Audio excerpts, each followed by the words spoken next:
हम कितने पीड़ित हैं, कितने शोषित हैं, कितने वंचित हैं।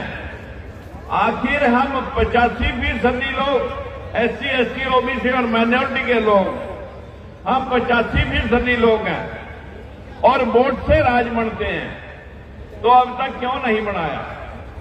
साथियों, मैं अनुभव की बात आपको कह रहा हूं, क्योंकि मैं चुनाव का एक भी व्यक्ति अभी तक इस मंच पे आपके साथ क्यों जुड़ना नहीं चाहता?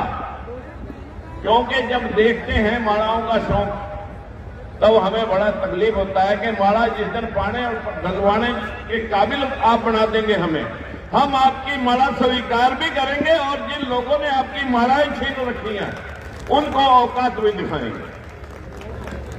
मेरी आपसे हाथ जोड़ के करबद्ध प्रार्थना है मित्रों, बीबी अशोक जी ने आपको नीतिगत बातें सारी बताई और बहुत सारे वक्ताओं ने, मोतीलाल शास्त्री जी ने अपने अनुभव को आपके साथ साझा करने का प्रयास किया, लेकिन सुना नहीं जा रहा, बहुत दुख हो रहा। और मैं भी साथियों 400 किलोमीटर चल के आपके बीच में आया हूं और मेरी पूरी टीम, राजपाल जी, राकेश जी और हमारी पार्टी के संगठन मंत्री अतर सिंह जी और बहुत सारे भाई हमारे साथ इसी यही बीच में बैठे हैं, एक बस भर के लेके आए हैं, 4 गाड़ियां लेके आए हैं अलीगढ़ और मथुरा से। अगर हम सभी को इस प्रकार का सैंपल दिखाने लगे तो फिर साथियों आपको समझाएंगे क्या? वोट कैसे डालनी है, राज कैसे लेना है, आज तो इस पे चर्चा होनी चाहिए। अगर हम ये चर्चा करेंगे नहीं, इतनी अच्छी भीड़ थी, अगर कोई बड़ी पार्टी का प्रोग्राम होता तो इतने ही मानसों को वहां जहां कारें लग रही हैं बैरिकेड लगा करके एक एक बॉक्स में 10-10 आदमी बिठा करके पूरे पंडाल को भर करके ये मैसेज मीडिया के जरिए देना चाहता था कि हमारे साथ इतने लोग हैं। अरे हमारे साथ इतने नेता और इतने लोग हैं, लेकिन हम अभी अनुशासन में नहीं आए। अगर हम अनुशासन में आ जाएं, अगर हम अनुशासन में आ जाए तो मजाल है किसी की जो आपके साथ भेदभाव कर दे।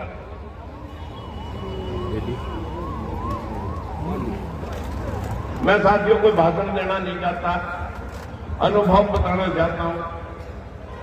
अगर आपने कुछ करना है तो यहां 10 नेता लोग बैठे हैं, जिनमें मोतीलाल शास्त्री जी का लंबा अनुभव है, घनश्याम कुंवरी जी बहुत देर से प्रयास कर रहे हैं और हमारी पार्टी का दामन भी थाम के रखा, और मध्य प्रदेश में रमेश निषाद जी ने बहुत पिछले 8 दिन से यहां लग रहा है।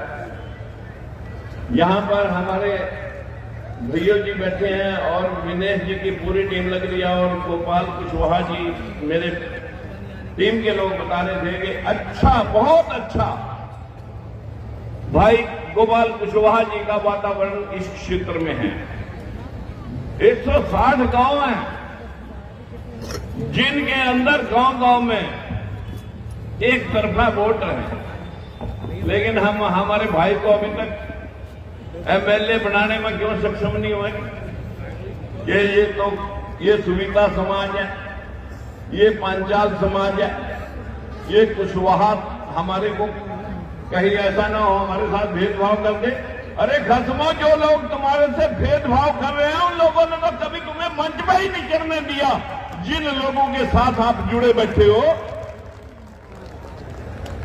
आपने माता सावित्रीबाई फुले जो शिक्षा की देवी थी उसे पढ़ा नहीं, आपने महात्मा ज्योतिबा फुले की गुलामगिरी पढ़ी नहीं, आपने बाबा साहब भीमराव अम्बेडकर का संविधान पढ़ा नहीं, काशीराम जी की तपस्या देखी नहीं।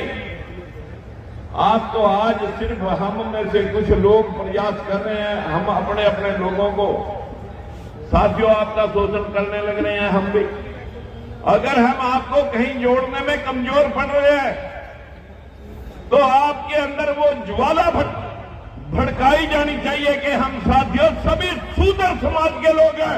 ना मैं पाल हूं, ना मैं पासी हूं, ना मैं नंदवंश हूं, ना मैं कुशवाहा हूं, ना मैं धाक्या हूं। हम सब एक होने चाहिए साथियों। इस वक्त हमारे को जरूरत है, एक वर्ण व्यवस्था के पिछाड़े हुए लोगों ने जातियों में बांटा, फिर गोतों में बांटा और काम धंधे सब हमें बांट करके अपने ले लिए। 79,000 लोग शिक्षक भर्ती हुए। आपका हिस्सा कितना था? 21,000। 21,000 में मिले 2100, 10%। अभी पिछले दिनों लिपिक भर्ती हुए पटवारी 7900 यानी 7900 पटवारी भर्ती हुए। आपका हिस्सा चौथा हिस्सा बनता है 2200-2300। 27% के हिसाब से भी अगर मैं मान लूं कि नाम ही हम पहली ठगी सुप्रीम कोर्ट ने की, पहली ठगी 60% लोगों को 27% में सिमट दिया और उसके बाद जो शासनकर्ता लोग हैं उन लोगों ने आपको निचोड़ करके 10% में बढ़ा दिया और आज 10% तो दान में दिया जाता है, हक और अधिकार नहीं मिला।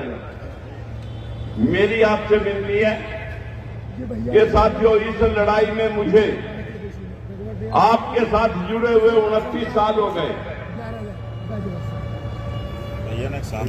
ये लोग तो रुक नहीं सकते, आपको डिस्टर्ब ज्यादा ही कर रहे हैं भाई साहब।